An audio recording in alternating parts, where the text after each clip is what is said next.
Hi, I'm Allie. And I'm Andre. And this is The Love is Blind podcast. And we're talking about the Love is Blind Sweden version. Sweden version. Sweden. Sweden versionen. The Sweden. And we've gotten feedback in the past that I'm very quiet compared to Andre. So I just want everybody to know that I am literally sitting as far back against a couch as I possibly can. And Andre has shoved the microphone in my face. So I'm basically like a pinned insect with like a microphone. In order to be louder, we are trying. I think you're okay. I think we've been okay recently. But yes, I did in fact push the microphone quite close to her to make sure. Yeah, it's kind of a surreal experience. Look, we can move it back.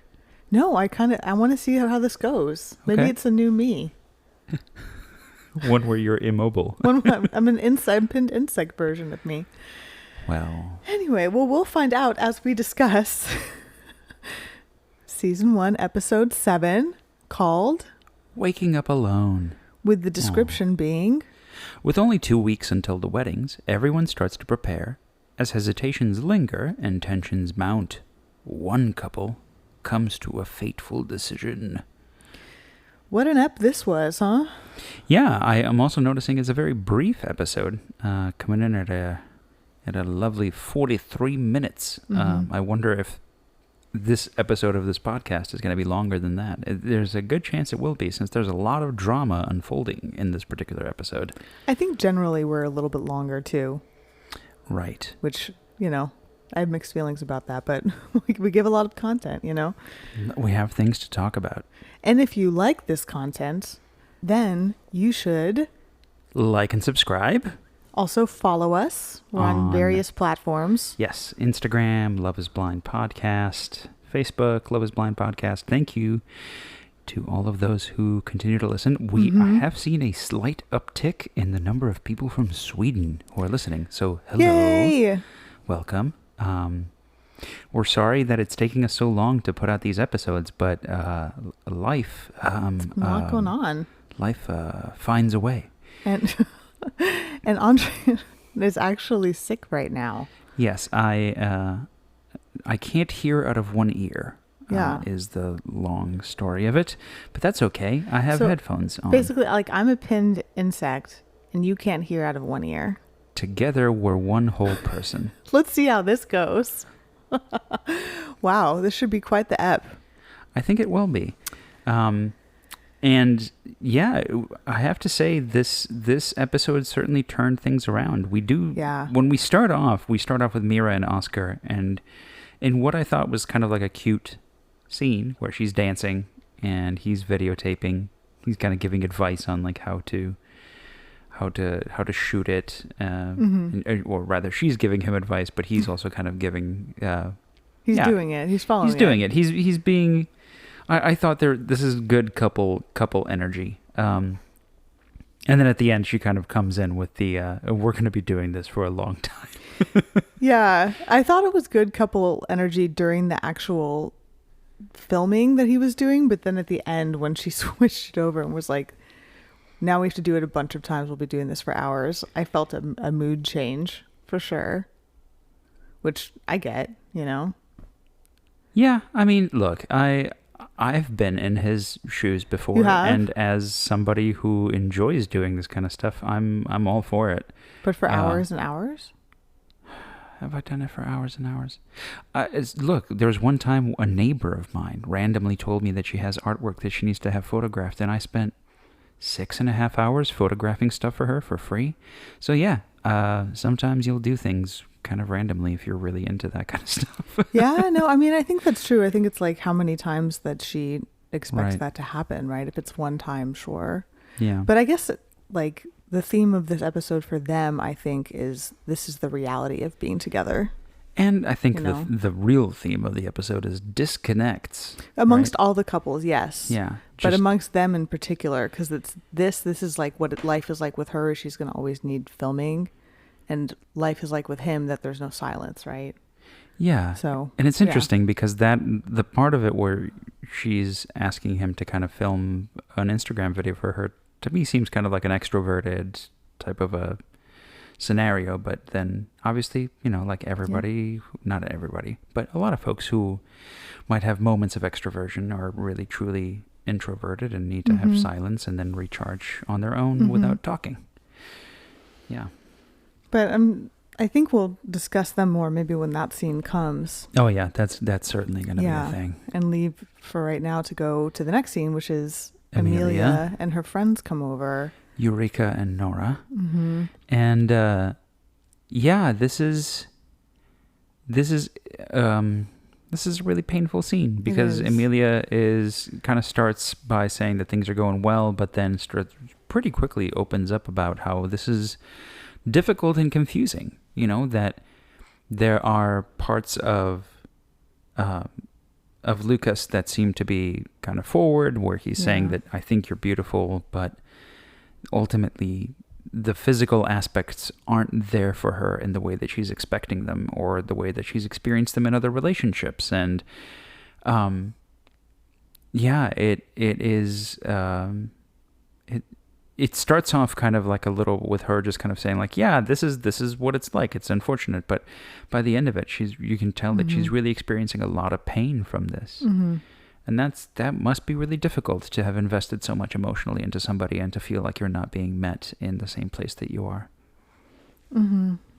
Absolutely. Yeah, I also thought this scene it's like the first time I think that Amelia is talking with people on the outside who know her. Yeah. And the wall comes down because she's been trying to be so strong this whole time and like, it's okay, I'm okay. And there's something there's some reason that's her defense, but I think it's important for her to like put on the happy face, Yeah.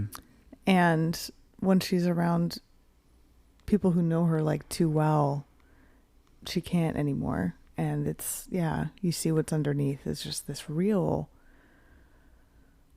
pain of loving somebody and just knowing that they might not love you back. Yeah. Or at least not in the same way. Right? That you love them more and that you might get really hurt. Yeah. It's like her friends, I think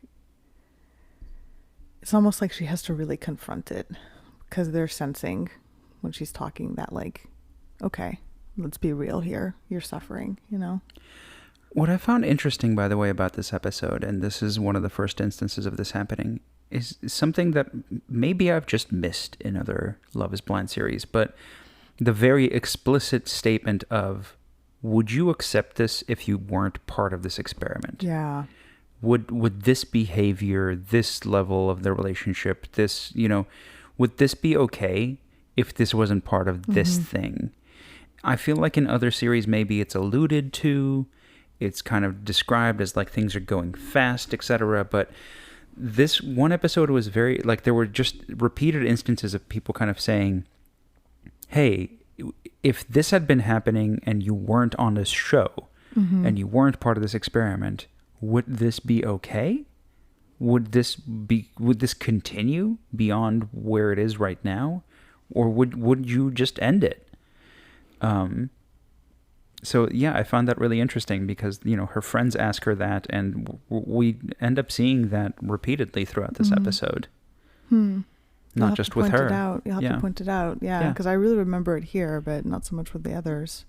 Yeah. And I mean, it comes up, it comes up with her in the context of Lucas when they talk about, we'll get to it, but whether they've said, I love you to each other yet. And, we'll see it, I think, in the other couples as we move forward. Yeah. But yeah, it's, Amelia says that there have been a lot of hard days, and that's really a telling moment for her, I think, where she kind of admits that this is a difficult experience for her. Yeah, I think it also, her comment or their question about would it be the same if you weren't on the show highlights what we've talked about a number of times, but just the incredible impact of the pressure that being on the show would put for you to feel, for you to not end things, you know? I mean, there may be a contractual element, like we've speculated, but even short of that, like, you're on TV, everybody's doing it, you're here for this, it's this whirlwind. Like, it's a lot to, in the midst of that kind of out of body experience, say, wait, this is my real life. It probably doesn't feel like real life. Yeah. You know? Yeah. So I guess that's why a lot of the couples are like, the theme of the episode is like, this is reality, you know? Yeah, definitely. Yeah, but, you know, they'll talk more later, and we'll, I think, talk more about that, but kind of the opposite of reality, I think, is next, which is the scene between Amanda and Sergio.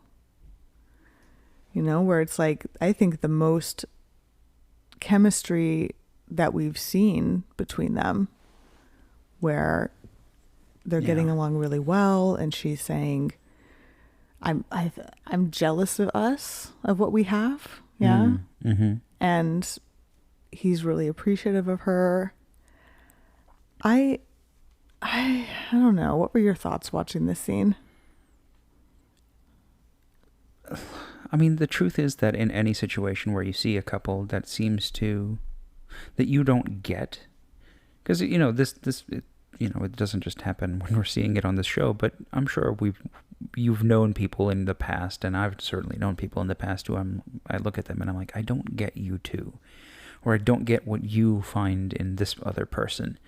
And yeah, this moment was one of those moments of like, okay, I can see, weirdly enough, how you two seem to be connecting in a way that I hadn't necessarily seen before. But it really is, I mean, it's hard to get over what we know and what we feel about Sergio, right?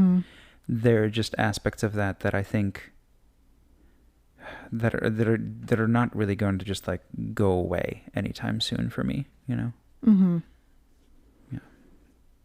Yeah, agree. Yeah, I had similar thoughts. Like, maybe it has been edited against them and this is more representative. But yeah, there's so much like to Sergio and what we think of him that it's hard to parse that out. And I don't know, it's like when he's talking, it's like I find myself not being able to believe him. Yeah. You know, like, and it's true. I've known couples who the highs are high and the lows are low, so it could be that. But it's, you know, we've talked before about like Sergio, what he's saying in the moment is, I think, probably the truth for him in that moment. It's just his truth changes from moment to moment. So there is something about like, he might really be feeling this way towards her. Like, it's not like I think he's saying that and then secretly holding like, I don't feel that way and I'm just saying this. He might really feel that way for her in that moment, but it's like it doesn't mean anything, you know? And any sort of possible rupture will just turn it the other way again, which we see happen. You know, I thought it was an interesting choice for the editors to put that in the show. It was almost like their message was, listen, we know they don't look good, so here's something good, so you guys like stay kind of invested in this couple, you know? Yeah, because it's the only time they've been portrayed well. Yeah, that they're having a decent sort of communication where we don't, when they're not specifically and explicitly presenting him kind of lying or omitting truths or, appearing guilty. Yeah. Yeah. So it made me think, like, what's the motive from the editing perspective of doing that, you know? But I don't know. It's speculation. Yeah. We move from there to Chrysalie and Rasmus, and they're talking about how her career, she's like a student and just getting off the ground, and she's not going to be making very much money right now, and they're having the hard conversation about money. Yeah. And I think she's trying to, essentially just say, like, hey, I know I'm coming into this without being able to contribute as much as I'd like to, and this is something that I want to be aware of. And Rasmus is very supportive. The whole time, I don't understand this editing choice, but they put this like goofy music in the background, like womp, womp, womp. Like, what are you doing? Yeah. It's clearly a serious conversation, and I think she's trying her best to describe it in a way that is honest and upfront to say, like, hey, I don't know how much I'm going to be able to contribute right away, but I'm working on it. I am, she's studying interior design, right? And she wants to start her own company, and it's gonna take a while for that to sort of like to create a base of customers, etc., and to have business that is steady. That's as someone who has started a business, I'm sure you're familiar with that sort of and someone who is very much anxiety. dating like in what would become a serious relationship. While I was doing that, it was really on my mind, like, is this going to be okay, or are you going to resent that I can't do all the fun things that you want to do, or am I going to feel guilty about that because it's really hard, yeah. So I appreciate her bringing it up. I do think they're trying to be as realistic as possible. I also think there's an element of like it just being a new relationship, so that energy, and then on the show that means like they're only going to be able to tap into so much reality around that. But I appreciate that they're like having these candid conversations. Yeah. They seem to be doing well at this point. Yeah, obviously that's going to be dug at in a later scene. Again, no mention of the dogs. The dogs, we're over it was like that. One time.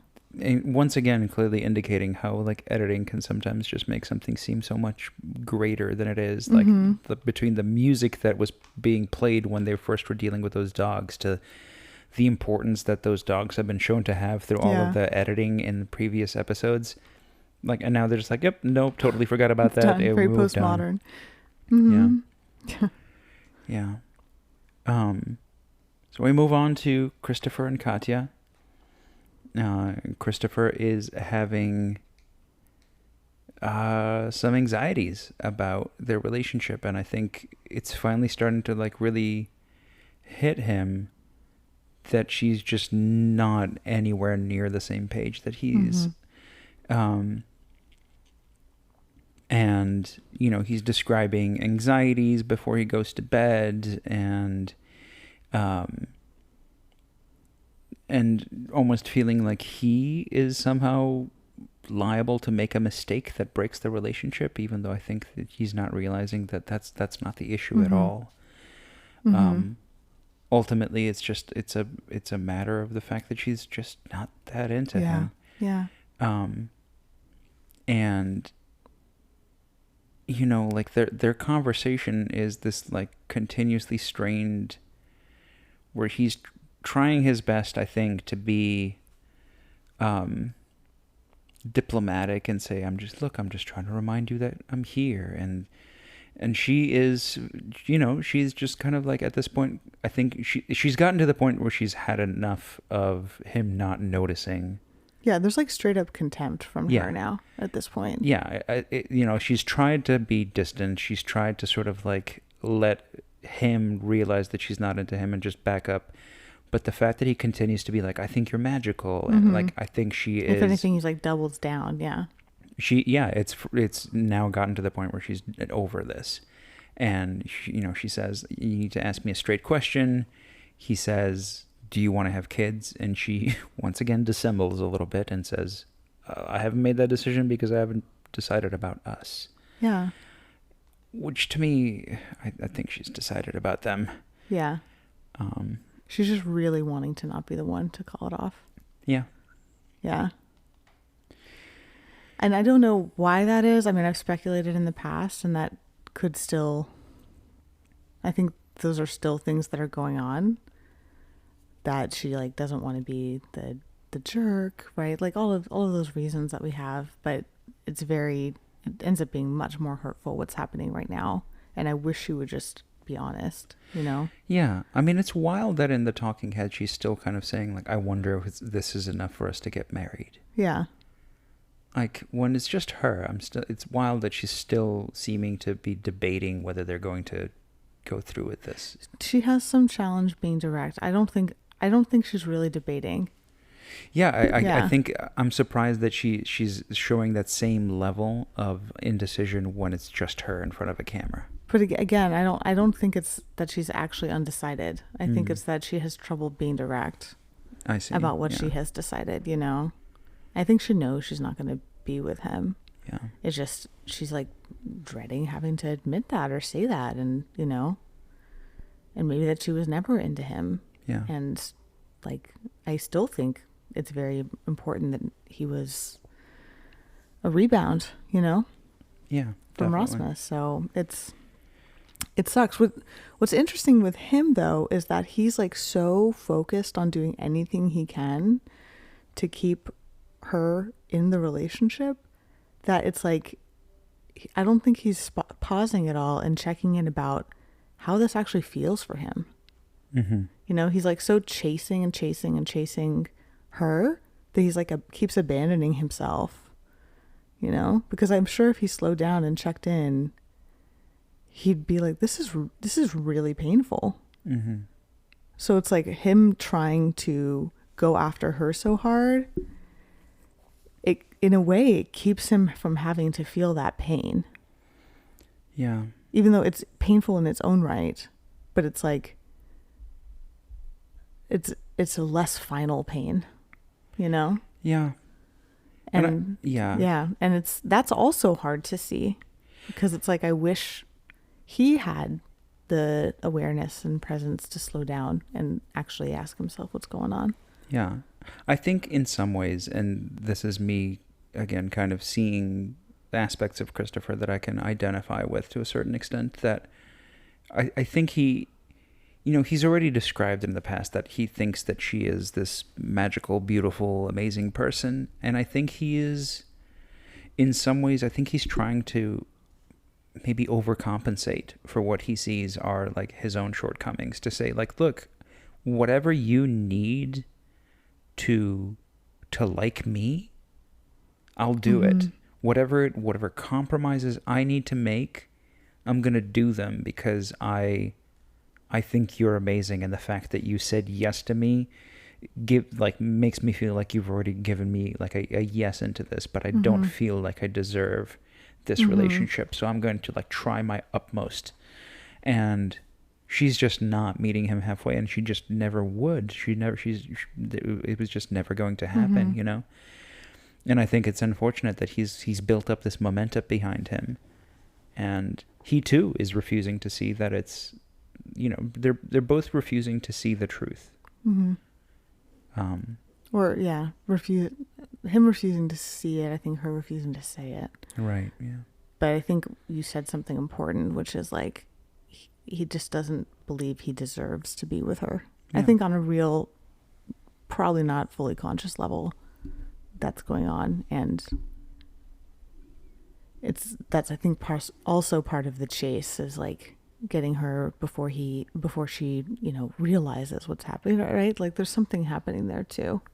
Yeah. Yeah. But it's a painful dance to see. There's a lot in this episode that's like, man, it's such a human experience. Like all of these things are so relatable. Like we can relate to how it feels to be Christopher, and how it feels to be Katya, and how it feels to have that rejection that Amelia is experiencing, and how it feels to be Lucas, right? Like there's something, even though this was tough because it's hard to watch people in pain, there's something very human about this episode. Yeah. Yeah. And I appreciated it for that. Yeah, I mean, the very next scene, we have Lucas making dinner for Amelia. She makes a bit of a jab that she denies as a jab at the fact that he doesn't really know where the kitchen is, so he hasn't really done much cooking up until this point. But, you know, at least if we're taking, I don't know at what point that Lucas sort of talking head interview was done, but where he says that he's kind of had a wake-up call that he's holding back, Mm-hmm. that he's the one not moving things forward. I see this sort of him making dinner as sort of being an attempt from his part to step forward a little bit. I don't know how much simply cooking a dinner is going to amount to, given that the issues that they're encountering are more than that, you know.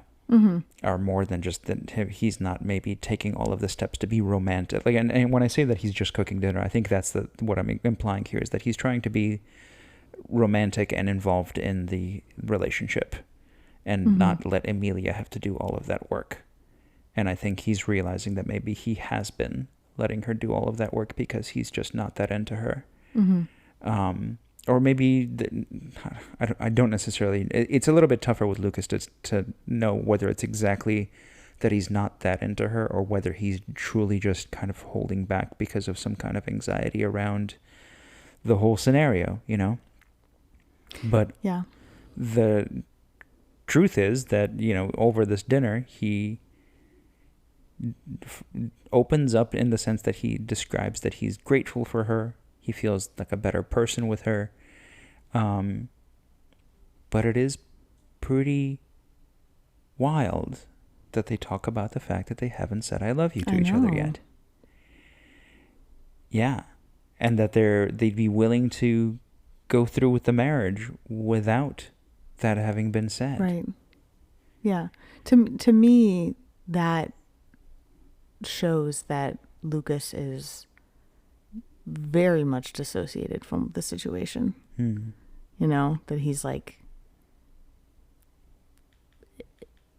just very tunnel vision to get from one moment to the next, and not thinking about this being real, and he's really going to marry somebody.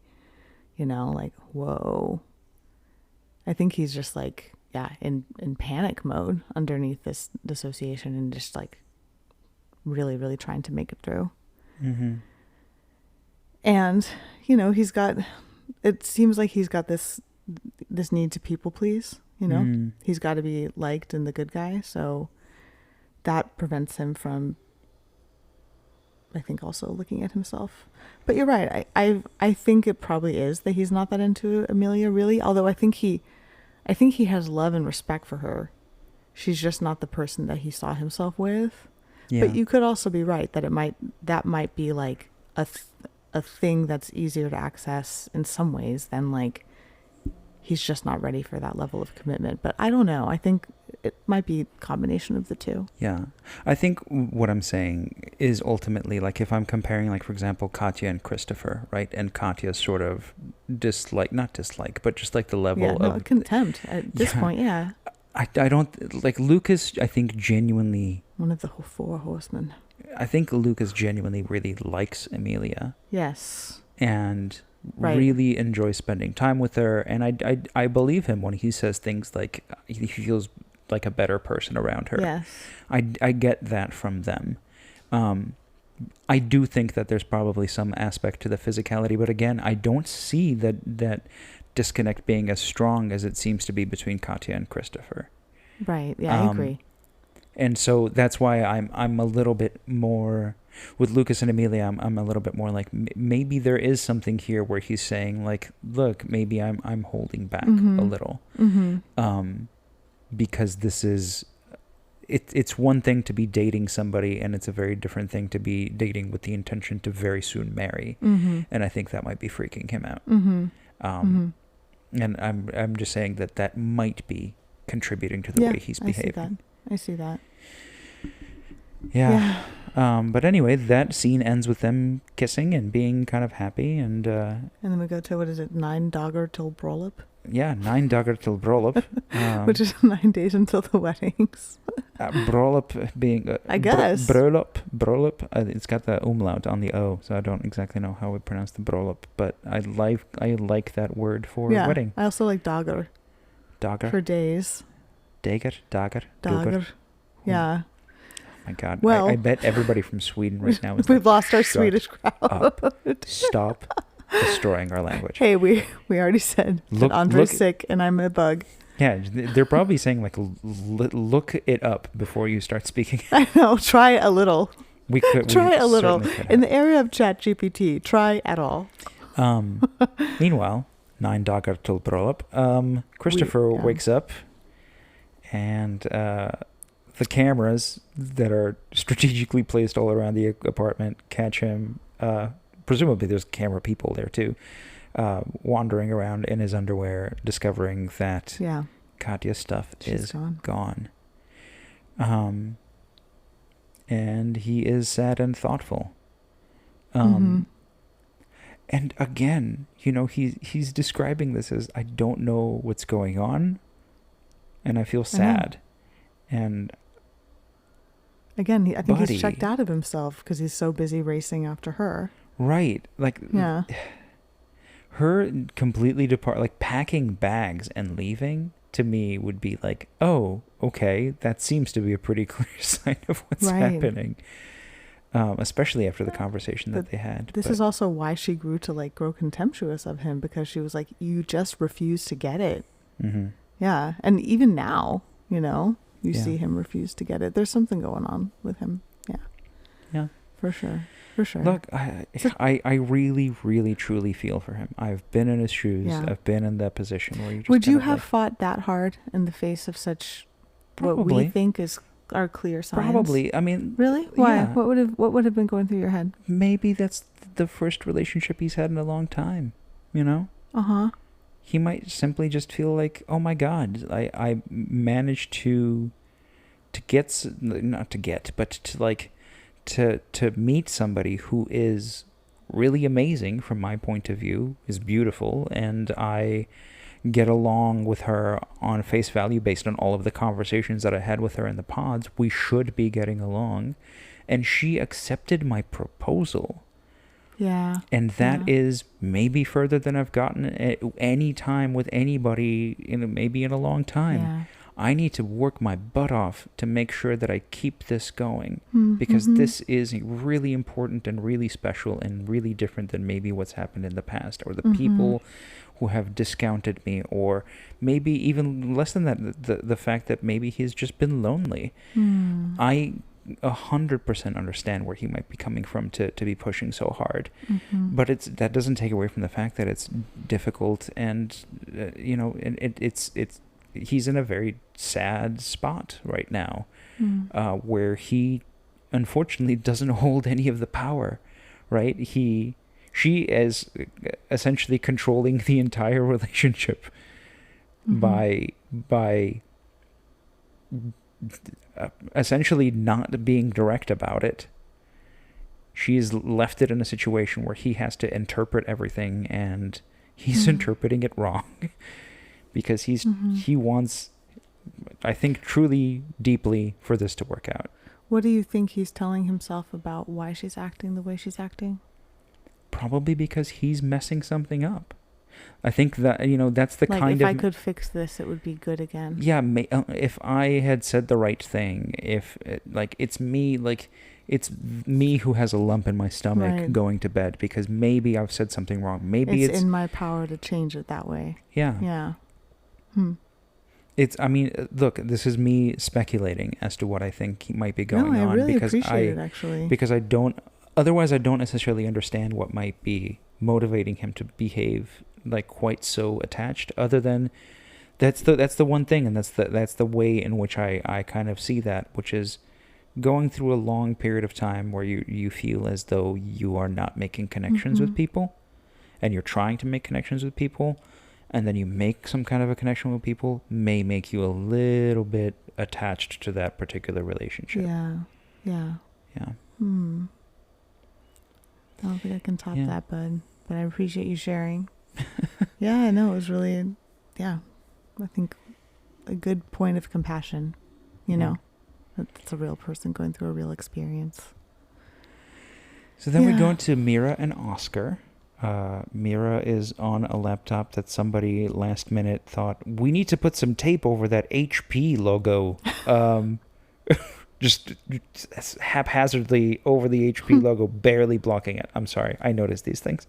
But I noticed footwear. You noticed not wanting product placement. But it's just so funny how poorly it's done. Mm-hmm. So we have this scene that could genuinely be in a scripted show.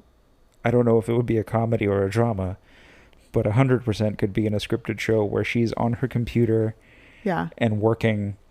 I could see it like Friends or something, And you know? I mean, depending on whether there's a laugh track or not, this is either a deeply sad scene or a funny scene. But the truth is that when he starts, he's like, I won't disturb you. I'm just going to make a sandwich. And then he starts just checking his phone while he makes a loud espresso. And she's like half like kind of trying to cover her ear with her shoulder. Or like trying not to be like, okay, it's just going to take a second. Yeah, it's just going to be, he's just going to be around here for like just a few more minutes. Yeah. He's just going to be like, no, we're just going to Oh, thank God he's gone. eat.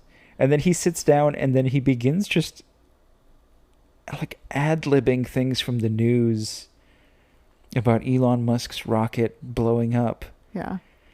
I mean, look, I feel for him. I love me some space talk. And you see on her face just this growing disdain. Like, yeah, of like, how long are you going to do this? Are you really doing this? Did you not just say not that get you're it? going to like leave me alone and not disturb me? And then you immediately start reading a random thing and then... Yeah. Am I going to have to say something? Are you going to realize it? Mm-hmm. Oh, man. Oh, yeah. The edit, it's brutal watching it. Yeah. And maybe that's the editing. Maybe that's just how it was. Yeah, because we don't know. It's very possible wild. she responded to some of these things, but instead what we're seeing is just her dead focused on work while he continues to make conversation with just a wall. And him get upset. Yeah. Yeah, he's growing more and more infuriated.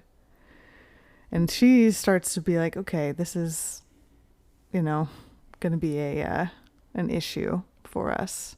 Yeah. He's extroverted. I'm not. And yeah, they were in a real honeymoon period last episode, I think, because they had overcome one issue and now it's just, there's another one coming up. I don't even know, by the way, if it's a matter of extroversion and introversion. Because I think what it comes down to is that Oscar seems to be the kind of person who really loves to make small talk. I think he needs a lot of attention. Yes. Yeah. But I guess I don't necessarily know. It's very possible that that's tied directly into extroversion and introversion, but I think it's to your point. I think he wants a little bit more attention. He wants to be interacting constantly, and that's how he maybe that's a very kind of a very common thing to have gotten just from the way your family interacts, right? If your family is constantly talking and constantly like that's how they show love and that's how they show interest in each other, is by just continuously talking about what's on their mind. It's maybe a very different form of interaction. Connecting. I think that's true, but I also think he's like throwing kind of a tantrum about it. Oh yeah. And so that is what makes me think that like there's also just he's being kind of bratty, And I think this might also be that he had to kind of keep it contained for so long when Mira was so doubtful, and then to have just made it through to the other side and then already another thing coming up. I could see him being like kind of at his capacity for like Mira rejecting him. Mm-hmm. So it might be more than just about this current instance, So, even though I do think he's throwing a tantrum, I have a lot of compassion for that tantrum, It's like it's been built up. He's had to be chill for a long time, and he's not handling it the way that I think he should. And same with Mira, by the way. I think she should be more direct, and kind about it, and like they're figuring things out, but instead she's indirect and like throwing very contemptuous vibes his way. Yeah. And that would be, that's upsetting, Yeah. And I'm the tantrum from Oscar definitely goes up a lot more the next time we see them kind of interacting in this episode. But yeah, I can see your point of like, he almost seems to be deliberately like when he says, I won't disturb you, and then he sits down and begin like, that seems to be purposeful. Then again, we also don't necessarily see how much time has passed. Right, You know, right. we're seeing this compressed into a very tightly edited segment, but you know, maybe this has happened over a period of an hour. You know, Yeah. in which case that's less egregious. You know, Right. if he's kind of like saying like, you know, 30 minutes have passed and he says Elon Musk's rocket blew up, I wouldn't be like it would be a very different thing. And again, we come down to editing. But if we're going by sandwich time, right? Because he makes a sandwich and then sits down with it and then eats the sandwich. It seems to be in a pretty tight timeline. Just one after the other. Yeah. Yeah. Yeah. Well, you know. We'll see that again in a little bit. Because we're moving on to Amanda and Sergio, and boy, This does scene, the apartment. Yeah, boy, does Sergio start off with an inappropriate time to try to like surprise someone with nothing. Because he walks her in. Right. He's like, close your yeah. eyes. I'm going to cover your eyes. Like, walk in. And like, you should only do that if when the person opens their eyes, they're going to see something spectacular or For them, surprising, yeah. right?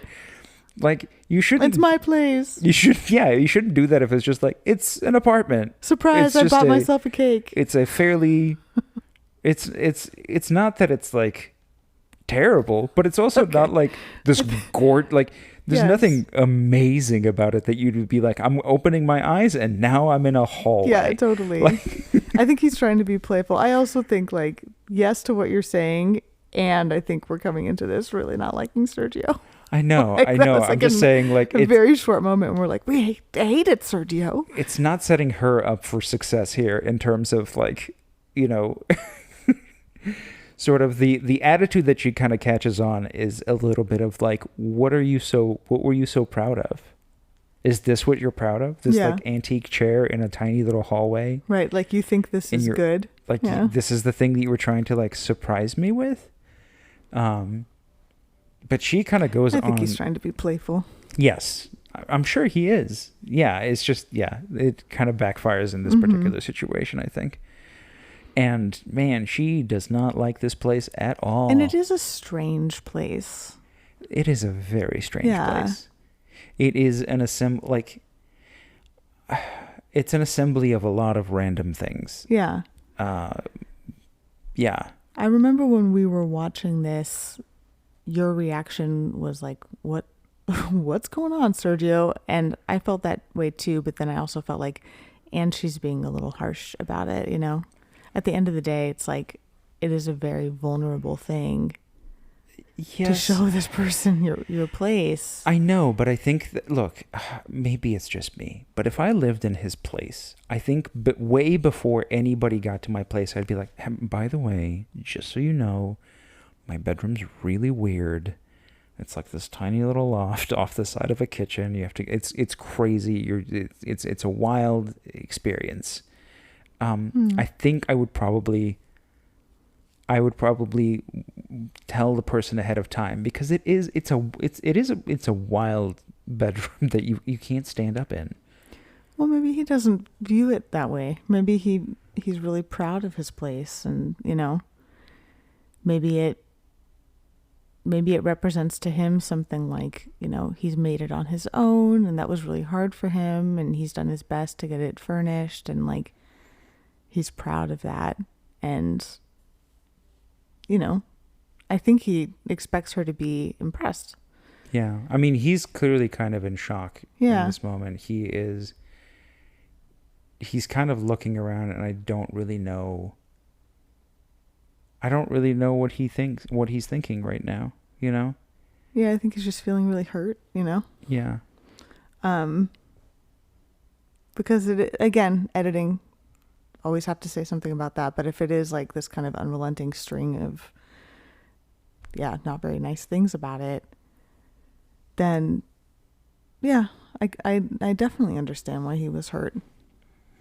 I do notice that she's 100%. like, you know, Yeah. it's always this dynamic of she did something to upset him, and she's, you know, having to apologize to him.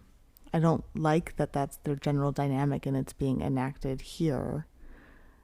But in this specific instance, I do think she was insensitive. Oh yeah. Yes, definitely. 100%. Mm-hmm. I think kind of actively mocking somebody's living space in that way is pretty cruel. Mm-hmm. Especially, yeah, just to their face like that. I think that is a difficult thing to do to somebody, you know. And she seems to get that because she says Yeah. that in the talking head that comes after that. But Yeah.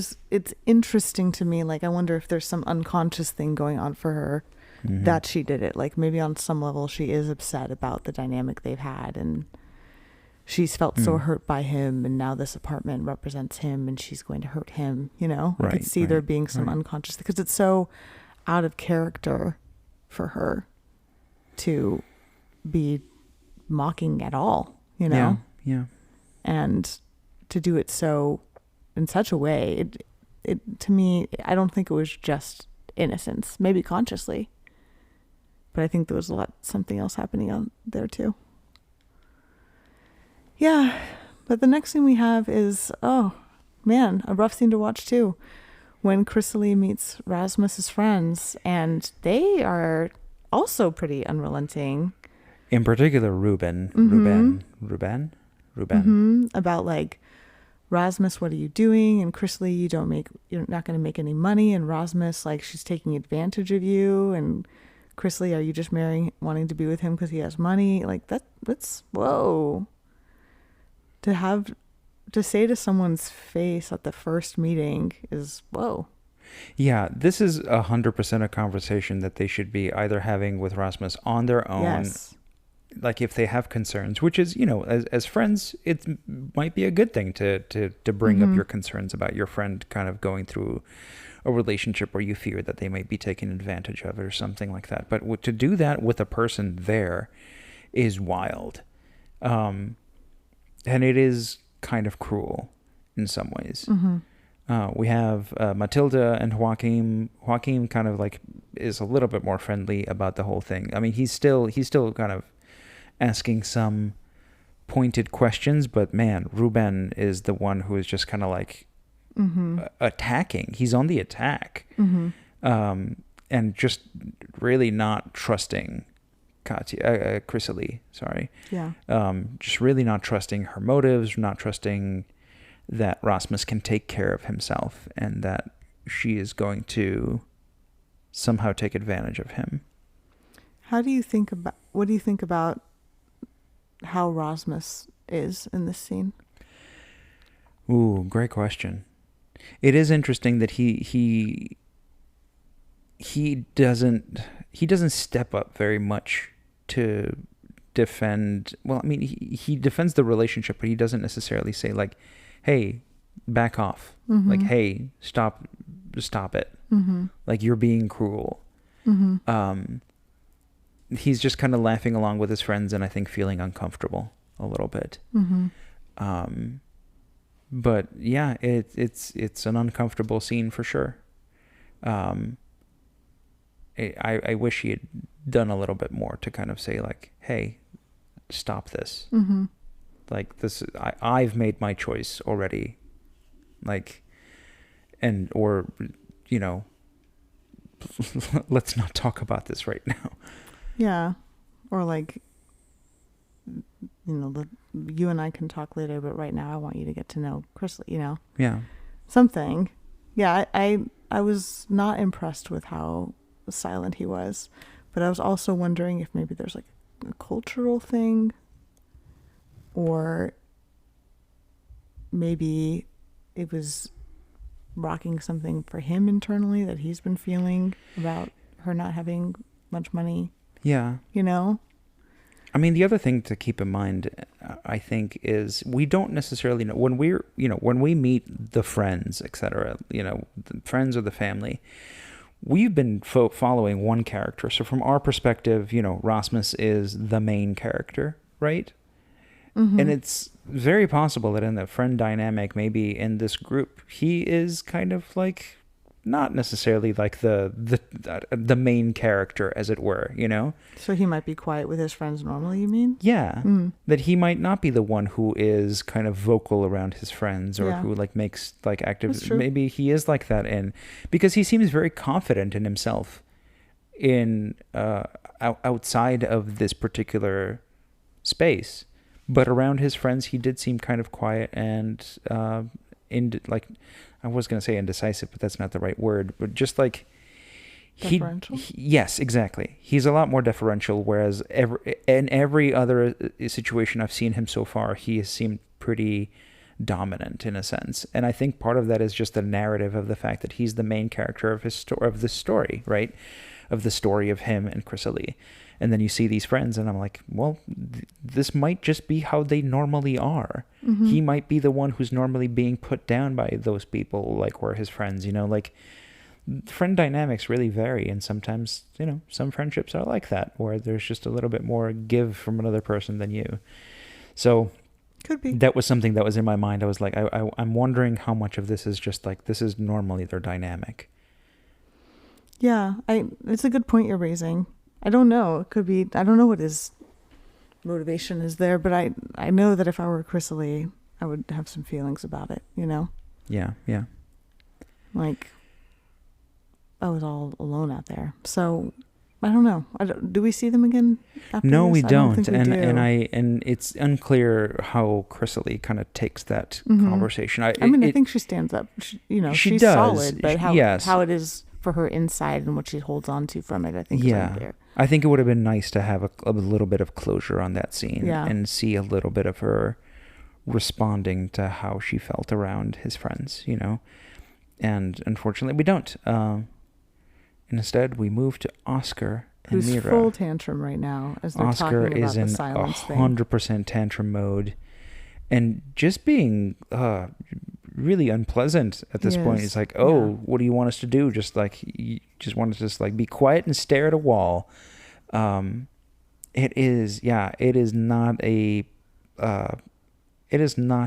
pleasant view of Oscar that he's putting forward. And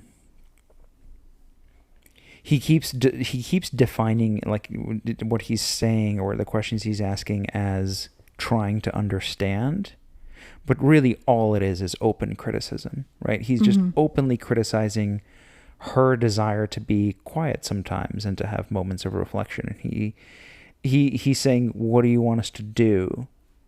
And that's not he's not actually asking a question. What he's saying is, that sounds dumb. Mm-hmm. I don't like that. Yeah, or this is who I am, accept me or not, Yeah.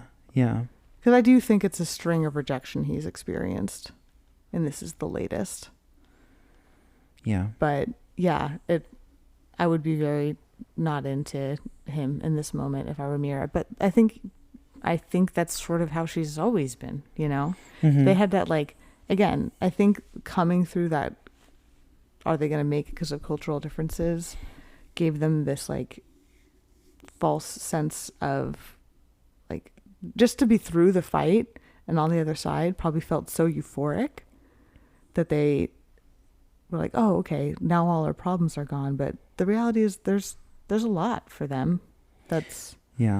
And I don't know how much of it is, like, really coming from them individually. Like, I don't know how much it is that Mira just, like, has her mind made up against him for maybe not totally, like, maybe projected reasons, Mm-hmm.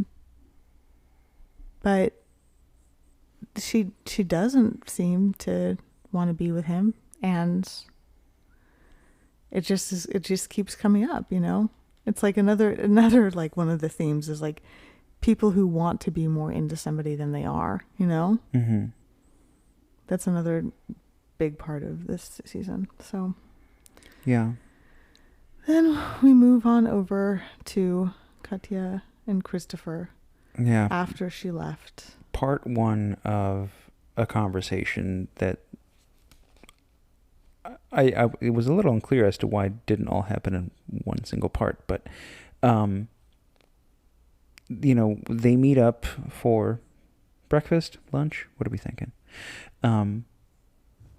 And he is expressing to her that that was not okay, that she just left him, leaving him to have to question what he's done wrong. And once again, you know, he this is kind of like where I'm like where I was saying, like he's crying and feeling sorry for himself because he thinks he's doing something wrong. And she finally comes out and says in you know, in words that she's already expressed, I think, to, as in like the Talking Head interviews, as I don't really love you, you know, I'm not ashamed of saying that. And yeah, this conversation gets pretty hostile pretty quickly between both of them. I mean, when he describes to her, "You're so condescending sometimes," when they're interrupting each other, like they are, you know, this is not going well. Yeah. From the very start. The hurt is actually coming out now. Yeah. Yeah, that he's getting angry now. Yeah, and rightfully so. But yeah, the culmination of this first scene is her saying, "I'm not ashamed that I'm not in love with you." Yeah, it's a man whose heart is breaking on the screen, right? It's hard to watch. Yeah, and I think or emotional. I think he didn't fully expect that this was going to be happening, right? And then we cut away from that scene to go to Lucas and Emilia. You know, that scene kind of like gets left up in the air. And we have Lucas inviting his grandmother to the wedding. His grandmother's like, "You're joking." And he's like, "No, I'm not. Totally. Grandmother, come to my wedding." And after he hangs up and they actually start talking more of the logistics about the timing of things. When is the reception going to be? When's the ceremony going to be? Are we going to have a party afterwards? What hotel are we going to? He starts to kind of like freak out a little bit, which maybe it was just me, but I thought it's really interesting that it only seems to dawn on him that this is actually happening after he invited his grandmother. Like, and the planning, I think, too. I know that with the planning itself, that the wild thing is that you're going to the step where you're inviting your relatives, but the actual thing that freaks you out is the thought of like, oh, okay, and then there's going to be a party because we are in fact getting married. Yeah, I think he's been really dissociated this whole time. Yeah. Yeah, really not. That's why, like I said with the last time, he could say, "Yes, I'll marry you," without loving her. Yeah. It's like the marriage doesn't feel real. And this is now it's getting to the point where it's like, oh wow, this is really real. And this my is really tried real. and true defense of dissociation is going to lead to some serious consequences. So yeah, I think Emilia, of course, picks up on this and I think levels with him and is like, you know, if your plan is to dump me on the altar, don't do it now. Yeah. No surprises. But yeah, it is. Yeah. It is genuinely. This is one of the only times when I've had the sort of. I've always thought it was a little bit wild that, you know, obviously friends and family are coming to this wedding, right? Where they're going to say yes or no. But it was pretty wild to kind of see the, you know, inviting your grandmother to this thing that may or may not happen is pretty wild. This experiment in itself it's a wild, it's, I keep saying the word wild. It is just so all encompassing that you're pulling in your entire family and your entire world into a decision that you're then making on the spot. It is, yeah. It's so it's so heavy. It's so, there's so much riding on it. The pressure when you have a wedding date to go through the wedding is intense. Yeah. It is, I know. Yeah. Yeah. And even if you're picking up on things might not work out, I think there's a part of you that's like, maybe it will just work out. Yeah. You know? And that's really strong too. Yeah. But Amelia reads, in his body language and in his sort of like tone that he's kind of overwhelmed by this. And she's trying her best to say like, hey, look, we're working on this as a team. This is just as scary for me as it is for you. And also I'm sick of convincing you. Like, Yeah. if you don't want to marry me, say it, Yeah.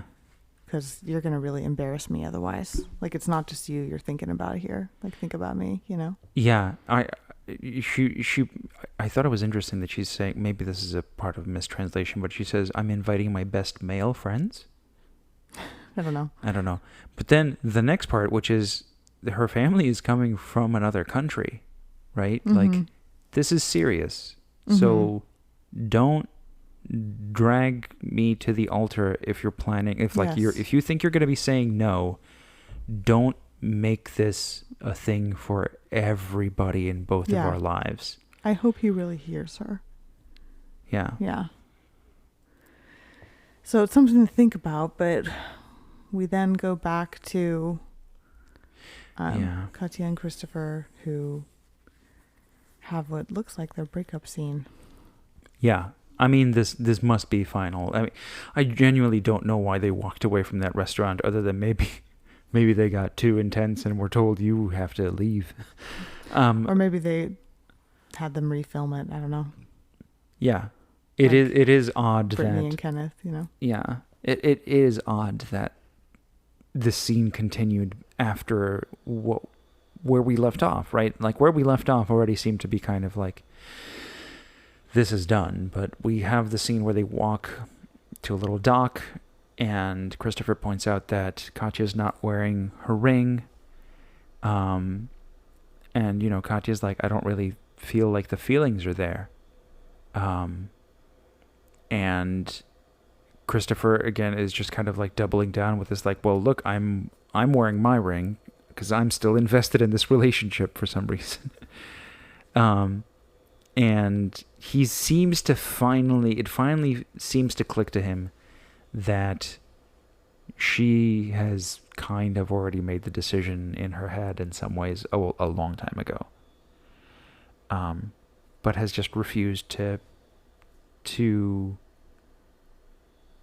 try, from his perspective. I mean, the thing that he says is a little bit rough here, which is he kind of says, like, you show your love with your body, and I don't necessarily think that that's exactly right. I think she was just willing to move forward through this experiment, but just was not invested in it emotionally. And I think for her, the experiences that they might have had, sexual or otherwise, just didn't mean the same thing to her that they meant for him. I think for her it was like having to do just enough to look like she's playing the part of the good girlfriend. Yeah. Good fiance. Mm-hmm. Yeah. Yeah, when he throws his ring over here, I read that as, yes, he's ending things, but also he's really hoping that she's going to fight for him. Did you get that too? A little bit, although I think that he's finally... I think, thankfully, he's finally reached his limit. I don't know. I think maybe after that, but I think at the time, it's like... It was so... She's so cold and indifferent towards him that it's like she needs to... He wants something from her, some emotion. Mm-hmm. Even for her to be upset would feel better than nothing, Yeah. But yeah, I think even though he's ending it, the way that he does it to me is still hoping that she'll choose him. Yeah. Yeah. It's tough. I'm listening. I'm remembering what you said, and I'm thinking about it. But it does look like that will be the end of those two, and until the reunion, I suppose. Yeah. And that is the end of the episode. So, yeah, important episode. Definitely. And there are 3 more episodes in this season. And look, even as this ended, I noticed Love is Blind Brazil episode's coming out this Wednesday. Dude. Oh, man. All right, we're going to try. We are really going to try. Can we make it? Can we make it? We're really going to try. We can 100% try. Maybe we'll throw in a Brazil. Well, maybe we'll go with maybe we'll go with the new or maybe stuff. Maybe it's motivation for us to finish. We could do it. We could do it. We could do it. All right. Well, if you like us, please again give us a 5-star review, follow us, subscribe, all of those good things. And interact with us. We always love hearing from you. It's been a bit since we heard from folks, and we missed that. We missed you.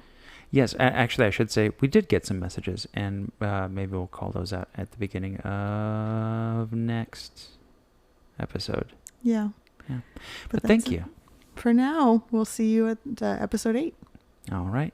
Bye, everyone.